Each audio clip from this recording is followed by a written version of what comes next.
Have you been thinking about opening a secondary eBay store?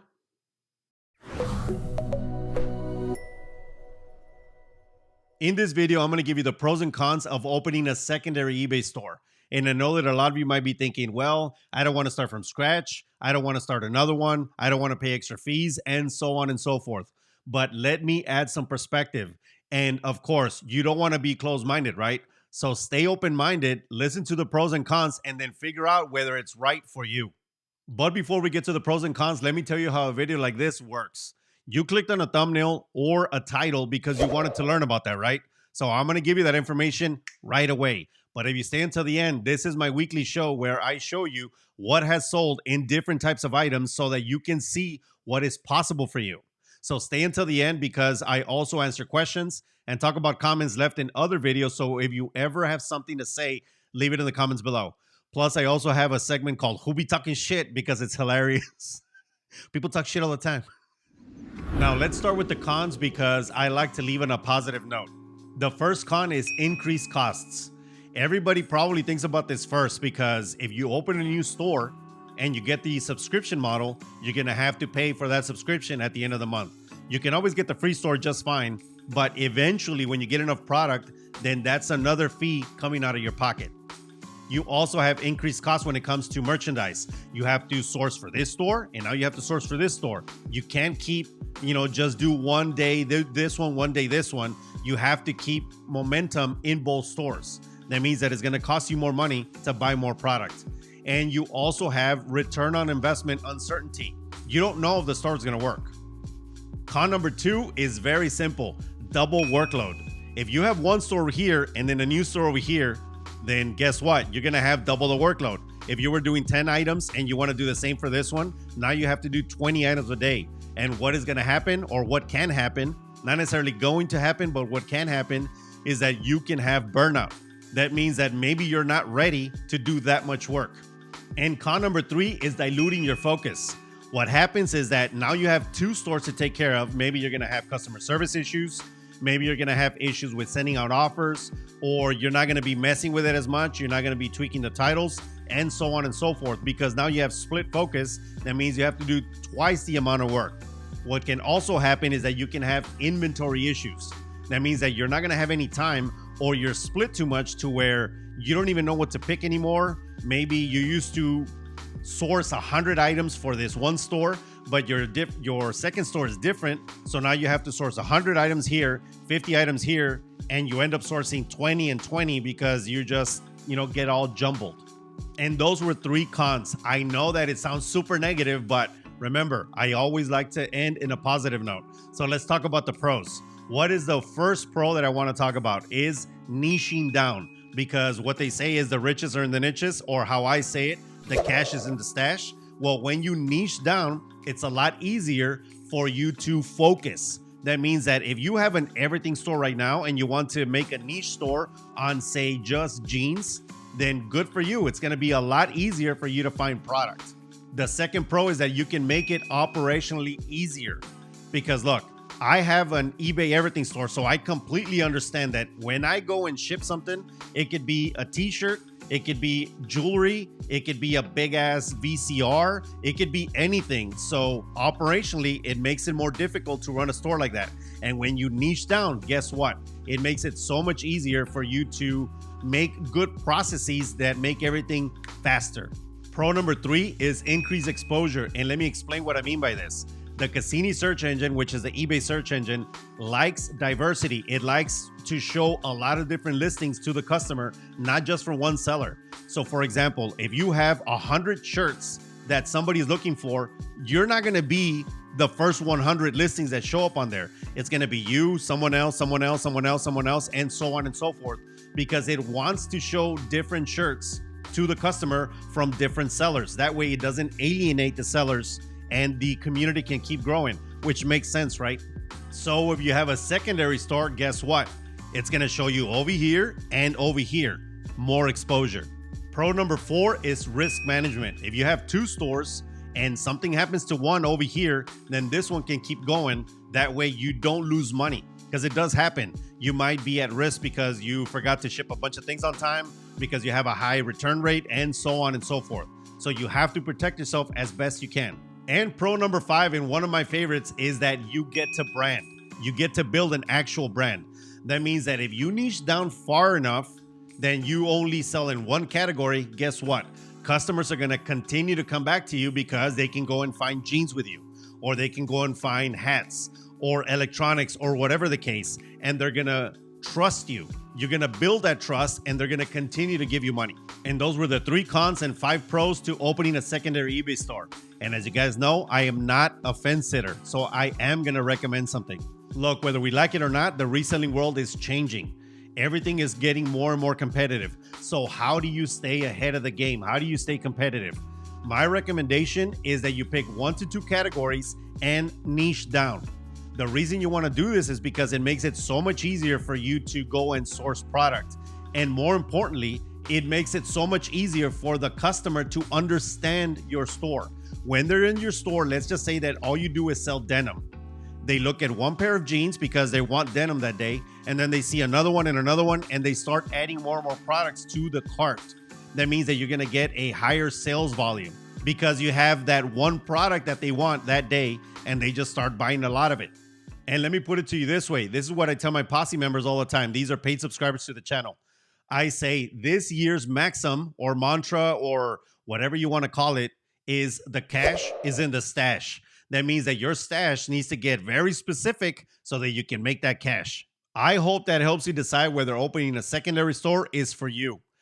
If you like this content so far, give this video a like, share this with anyone that needs to see it, and subscribe for more. And while you're doing that, I'm going to get the party started. Here is our first item for today. Vintage Famous Stars and Straps hoodie, men's large pullover. This is a good one. I paid only $3.36, and mind you, there were 2 other resellers that day that were there that skipped this because they didn't know the brand. As soon as I saw it, I said, whoop, pick up. Here you go. So look what I sold it for. I took an offer for $30, sold for $30, $8.99 shipping after fees and everything. I brought home $21.60 minus the $3.36. So let's call it $18 in profit. That is an excellent pickup. Mind you, if you get better colors that are not so boring, gray and black, you can make a little bit more money on these. Let's go to the next one. Vintage jerseys, camo overalls, men's 40 hunting. So these were big overalls. They were tall and wide. I bought them for only $3. Sold for $27, $8.99 shipping after fees and everything. I brought home $19.06 minus the $3 that I paid, about $16 in profit. And let me explain something about these. First off, these are Mozzie Oak Forest Floor. There are different types of camo, and trust me, that makes a huge difference when you are out hunting or doing anything that you're trying to, camouflage yourself. People use these. For those of you that don't go hunting, people use these in this manner. These are coveralls, obviously, right? They're supposed to cover you. So what you want to do is that you put your warm clothing on, however you're going to dress when you go hunting, and then you get into these because these you can strap them at the bottom so that you don't get ticks on you, so that it can protect you against brush. Sometimes the thicket is really thick when you're walking through it, that it hurts or it scratches you. And this is what people use these for, other than for work and just because they like them because they're cool. But if you're using them for hunting, that's what they're used for. There are better ones, more hardcore ones, but these are decent, and they're made from jerseys, which is a great brand to pick up. To pick up in this, by the way. All right, here we have our first comment of the day. June Briggs says, this was great. Very professional emails to the scammers. eBay, she is referencing eBay sellers beware these 5 sneaky scams. I'm going to link that video below because it is an excellent video that you guys should really look at to make sure that you don't get scammed. She is referencing what I say in that video. Not only do I give you the 5 scams so you can watch out for, but I also give you the verbiage that I have used and still use to reply to these scumbags. Now you might be thinking to yourself, well, why should I be professional, Damien? You know what? Fuck them. Well, that's not what you want. You want to always stay professional for one main reason. The main reason is because when you are professional, they understand that you are on top of your game. When you're on top of your game, you seem less like a victim, so they don't want to scam you. That's it. So if you guys want to go and check out that video, there's a lot of verbiage there. You can just copy and paste it. You're going to have to pause. You can't really copy and paste, but just pause it and look at the verbiage there. You can use that Change it, of course, change the verbiage, change it to whatever you want it to sound like, but you can use it, and I know that it works because I use it all the time when they try to scam me anyways. Here we go. Here is our next sale. Vintage Cabela's Camel Cargo Pants. These were big ass pants. First of all, there were 46 waist and then 28 in inseam. That's a very big dude that is very short. I don't recommend these sizes for the most part because they take forever to sell. If you notice, I put them up in July and they finally sold. And I'll show you right now. I bought them for $4, sold for $25. I took an offer, $8.99 shipping after fees and everything. I brought home $17.11. So that means that I got $13 in profit. These were part of a bigger buy. So this is why I bought them, but I don't recommend sizes like that. The recommended sizes are always 32 to 38 and 34 being the ideal size. 34 by 32, that means 34 in waist, 32 in height. Those are the best sizes to buy when it comes to pants for men's. And you know what? Let me say something else about this. Guess what you see here? Camo. Camo sells, always sells. As long as the brand is decent, Camo will sell because they're very useful. And the look is also coming back somewhat, like in the urban culture. So here we go. Camo is still good. Next, here we have Orvis long sleeve shirt, men's large purple checkered plaid. Orvis is one of those brands that is definitely oversaturated, but you can still make money if you pick out the pretty colors. They're in a decent size and there's no issues with it. This was all those three. And I sold it within about 2.5 weeks, maybe 3 weeks. Bought it for $3. You can see right here. Sold for $17.98, $8.99 shipping after fees and everything. I brought it home $20.07. So that means that, what is that? $17 in profit. I will take it every day. Look, if you have a lot of Orvis and it's not moving, this is what I recommend. Put them together. So get all those listings. If you have all those pictures, just put them on your, like if you're on a computer, put them on the computer and take screenshots so that you don't have to retake pictures. And then just take one main shot of a new photo that puts up the 2 or 3 or 4 or 5 shirts together and sell them as in bulk, like as one lot. A lot of people buy it like this and they save on shipping and you save on shipping. So everybody wins here and you get to move your product. I've done that before and I do that actually quite often for like fishing shirts like Magellan, Columbia, the ones that aren't moving. I do that and they do sell. And I have other videos that I've shown where I've done it to Lucky Jeans. Lucky Jeans are, sometimes they're kind of iffy depending on the jean. But when I find 3 of them together, same size, same everything at the store, then I say, you know what? Buy them for $3 or $4, no problem. And then put them up for $30 or $40 plus shipping. And most of the time they move pretty quick. Here we go. Here is our next question. At Dragon Girl 4290 says, shipping scares the crap out of me. I agree with her logic about shipping can be almost the same prices as the item sometimes, but I have no clue on how to figure out shipping and who would I ship through. eBay gives us a discount, but can we get that discount and ship on our own? How do you ship your stuff out? Yes, you can. She is referencing eBay local ship up or eBay local pickup. Do it right every time. That's a good one. Don't forget that you can also do local pickup. For those of you that maybe want to get into bigger items, like say furniture or appliances, you can do them locally. I mean, there's no problem and you can make quite a bit more money because the margins tend to be way, way higher on those. I mean, there's also storage, issues and all that, but besides the point. So let me answer a question. It says, what do you use to ship or how do you get a discount? You can use Pirate Ship. There's a bunch of other ways you can do it. There's other platforms, but Pirate Ship is a very good platform that you can use that can still give you a discount to ship in any other platform. Like you can, as long as you have an address, you can ship to it and they give you very good discounts. You can also put it together with eBay, and because they're on the back end, you can integrate it with eBay and it will still, you can use Pirate Ship to ship all your eBay items as well. I use the eBay platform for other reasons, but you can do that too. So Pirate Ship is definitely one of those places that you can use. Next, here we have Under Armour fitted cold gear shirt. This sold fast, like within 3 days, I think, maybe 4 days. Bought it for $3. Sold for $16.99, $8.99 shipping after fees and everything. I brought home $19.70. That means that I turned my $3 into $16 in profit in about 3 days. Okay, there's a couple of things here. First of all, have you guys noticed the theme? This is technically not camo, but it can be considered camo. There is some camo on it. It is bright green, and this is something that can go under your clothing. So for people to stay warm. And this is Under Armour. This type of material, this type of shirt always sells really well for me because people use it to wear like when they're on the motorcycle, when they're out hunting, maybe they're out outside just doing anything. I use it when I'm mountain biking. I put it under my like whatever else I have on, other shirts, and it helps a lot with the weather. So I always pick these up as long as they're in good condition. Make sure that there's no pilling, and you should do well with these. And of course, look for the sizes. Large, extra large, 2X, 3X sells well. Most of the time, you're not going to find these in 3X, but large and XL sell really well. Mediums sell okay. Smalls, they just don't sell as fast as you would want them.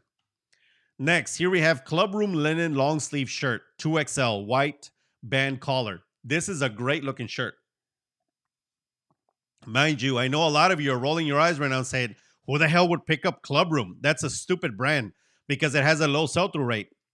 Okay, maybe, but I still sold it within a couple of weeks. And why? Because it's not always about the brand. Some people might put in linen long sleeve shirt, especially linen, because it has a look to it. Say that you live in Florida. This is definitely a Florida look because you live near the beach. It's kind of loose. It's a very fresh fabric. So people look for linen. That's why I bought it, and I bought it for only $1. Look at what it sold for, suckers. For those of you that are looking at it and saying, I would never pick that up. Sold for $21.24. I sent an offer, $8.99 shipping, and it went overseas, mind you. After fees and everything, I brought home $17.90, so $16.90 in profit. Not a huge profit, but from a brand that never sells, I'll take it every day, baby. So don't skip out on these. People buy linen, especially white linen. Linen with graphics and things like that, fine, that also. But white linen is very specific. Let's just say maybe you are going to a beach wedding. Maybe you are going on a date and you're by the beach, you're by the water, you want a certain look. Maybe you're going on vacation. This is the type of shirt that people are looking for. So look for these. Don't skip on these. Not all of them will sell, but linen shirts do well, and I've always sold them. Plus, I do love linen. It feels so good on your fingers. Oh, this is a good one. This is my segment, or everybody's favorite segment, called Who Be Talking Shit. I love this segment. Let's see what this person said. At Lance Thrust 9488 says, I've been enjoying profits last few months, loving life at my party. Then eBay bursts in and grabs me by jumper and launches me onto the buffet table, then drags me through the food while laughing like wild hyenas saying the ride is over. They completely wrecked the buffet. This is how eBay treats its sellers. So they are referencing big changes coming to eBay clothing sellers in 2025, which is a video that I put up a while back talking about how they're gonna do away with just pre-owned and new, how they're gonna add classifications of pre-owned. And I guess he didn't like it. By the way, he's not talking shit to me, so I'm not talking shit to him directly, but I wanted to put this up here because people talk shit in general about eBay or about themselves, and they put themselves down for no reason. Look, eBay is not treating you that way on purpose to hurt you. eBay is making changes because they are good changes. They're thinking about the future. Right now, the customer can go on eBay and buy something pre-owned, and they don't have any other info or any other rules to abide by, or that we abide by, that tells them what the garment is going to be like. It just says pre-owned, so they're kind of like, well, shit, let's see what we get in the mail, which is stupid. Now there's going to be pre-owned, what is that? Pre-owned excellent, pre-owned good, and pre-owned fair. Okay, so now there's going to be different descriptions for each, I guess, for each way that we look at things, or for the customer to look at the item. So now they're going to know, is it excellent, is it good, and is it fair? Now they're going to be able to sort through all these items, and they're going to be able to hold us accountable to source better product for them, so that it doesn't feel like such a risk when they buy something from eBay.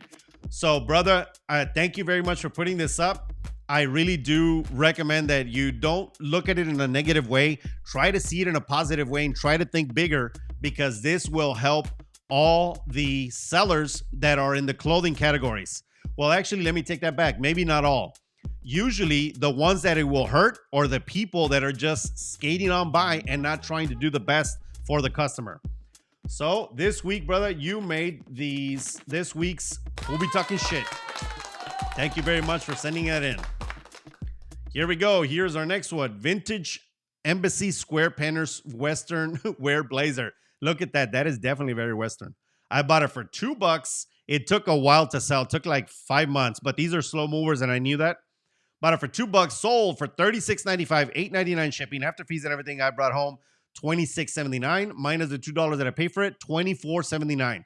I don't mind keeping these because I have enough space, but this one specifically sold because it is very Western. So if you're going for that look, there is nothing more Western than that, what you see there. And this was from San Antonio, I believe. So this was an old school store that was in San Antonio. It did pretty well. I am not getting into sport coats too much because they take a long time to sell. The sell-through rate is not that high, but if I like it enough and I don't mind keeping it, I'll put it in my inventory. Next, here we have Polo Ralph Lauren corduroy pants. Men's 34 by 34. So these are tall pants. 34 by 34. They are really nice looking. Blue chinos, straight leg, flat front. So at the beginning, at the first time, I was like, oh shit, are these women's? Because they have a little button right there. They look very feminine to me, but they're not. They're men's pants. So I said, okay. Sold or bought them for $3. Sold. I took an offer for $25, $8.99 shipping. After fees and everything, I brought home $17.66. So what is that? $14 in profit. And I took an offer because I had them for like $32 or $34. I took an offer because we're already getting into February. That means that corduroy, after the cold goes away, it's not going to move anymore. So if you have stuff that is for the cold specifically, you got to move it now. Don't wait unless you want to sit on it for another year. Here's our next comment or question. It's a comment. At Champagne Princess says, the beginning is facts. I'm a super beginner and quickly stopped listing because I was dreading it. I need to figure out a flow and routine that doesn't take a huge amount of time and anxiety. She is referencing how to list faster on eBay in 2 minutes or so. This is a great video because it really does take 2 minutes. And mind you, it's not all products. I was only talking about apparel. I know that a lot of you, especially newbies, you get flustered because, oh my God, what do I do? And what do I take pictures first? Do I have to weigh the thing? And I forgot to do this and I forgot to do that. That only happens at the beginning. You have to push through that and keep going. You have to make a good process that you can repeat all the time, like it's going to be muscle memory to you. When you do that, it becomes so much easier that you can be like me. I have Netflix in the background. I'm watching Big Bang Theory or YouTube videos or something. I'm just watching stuff and I'm doing things like I don't even know what I'm doing. My hands are just working. I'm taking pictures. I'm doing this and I'm doing that because it's the same process over and over and over again. Same thing goes for the listing. When I'm listing, I'm watching something up here because I have 2 monitors and I can be watching that and I'm just as fast when I'm listing. I don't recommend it for newbies because your focus is going to be torn between whatever you're watching and that. But I am used to it and I'm okay with doing this again because I've done this so much for so long that it just becomes easy. And look, I know that some of you get anxiety. I understand that I can't just say stop being anxious because, that also makes you anxious. But all I'm saying is that a lot of the times anxiety comes from you not knowing what you're doing because you're new. And that's okay. Don't worry about it. Just keep doing it. And eventually you're going to feel like, oh man, I'm a pro at this. I'm not anxious anymore. This is going to be easy today. And you're going to feel a lot better and you're going to list a lot more. Next, here we have Oakley MTB mountain bike shorts, men's 30. These were mine, by the way.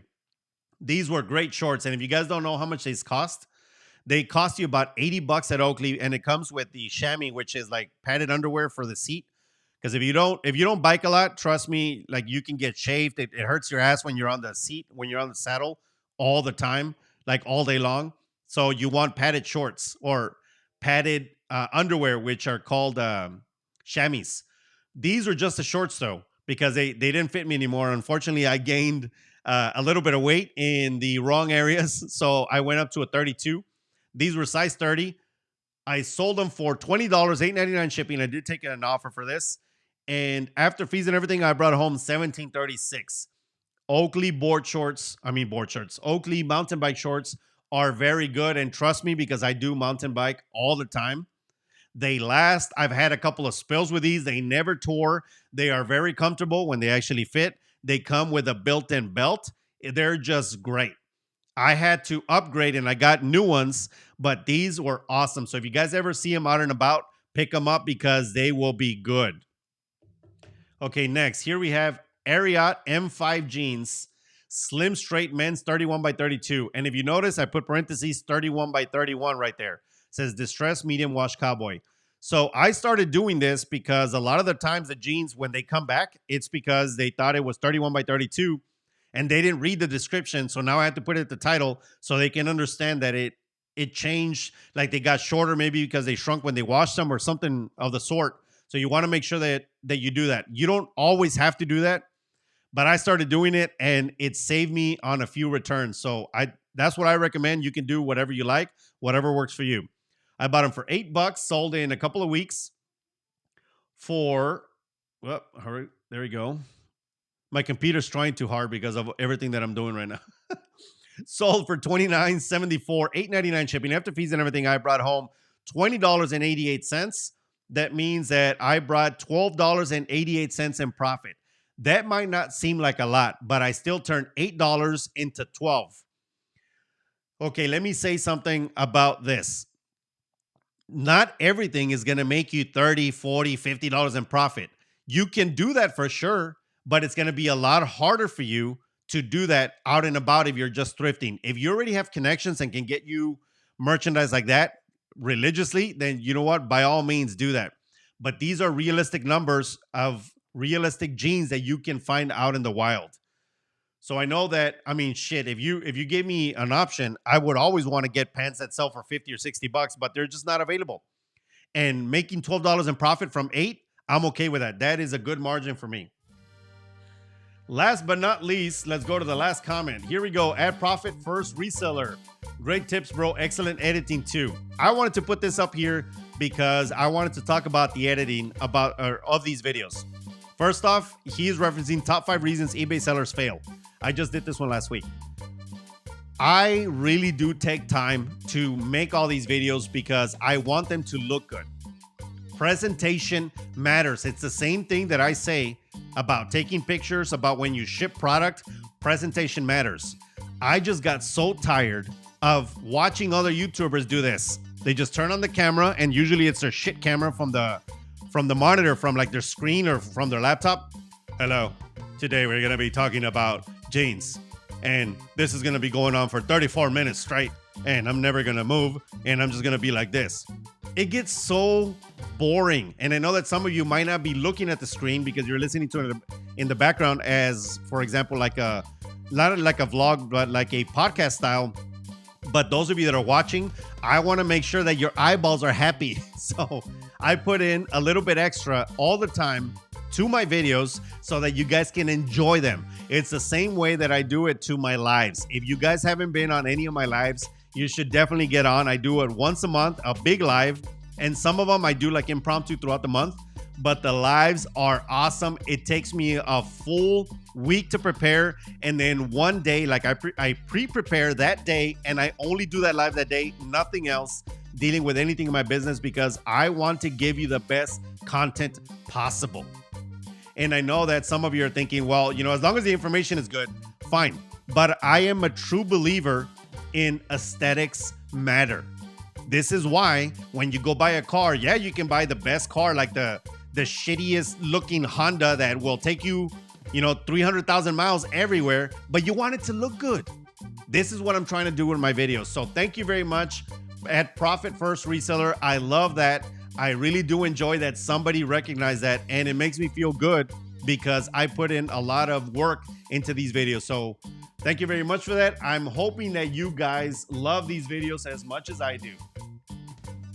There we go. And that's it, everybody. Those were the 10 items that sold so you can see what is possible for you. And I also gave you the 3 cons and 5 pros of opening a secondary store. Let me reiterate this.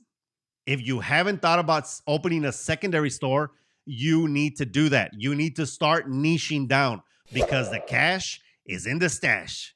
To continue supporting the channel, you can always buy a motivational product from the store below. You can buy a Resellupe to add value to the photos you're already taking because better photos means better sales. And you can also become a member of the Resellutions Posse for less than gas station coffee. And that will give you access to What the FAQ Thursdays, which is a great segment that I do for Posse members only, where they get to ask me 2 questions, whatever they want, and I deep dive those questions on Thursdays so that they can just play it and hear it. We get to talk about all types of subjects, including not just reselling, maybe 3D printing, which I got into, and other things dealing with business in case you don't want to do reselling forever. If you're interested, it starts at $3, so click the join button down below.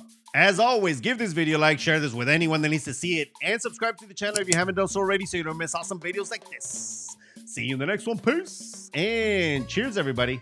Woo! Got cafecito today. Oh, this is so good. I really like this video. Honestly, you guys should really think about opening a secondary store because things are going to get a lot harder. The reselling business is not dying. It's growing. But so is the want to be in reselling. So more competition means that you have to be better at what you're doing. And one of those ways is by niching down because the cash is in the stash. Pro number 4 is risk management. If you have 2 stores, then you can... Never mind, I look like Nixon. Those were the 3 pros and 5 cons of opening of... Chingas a tu madre, pinche audio culero.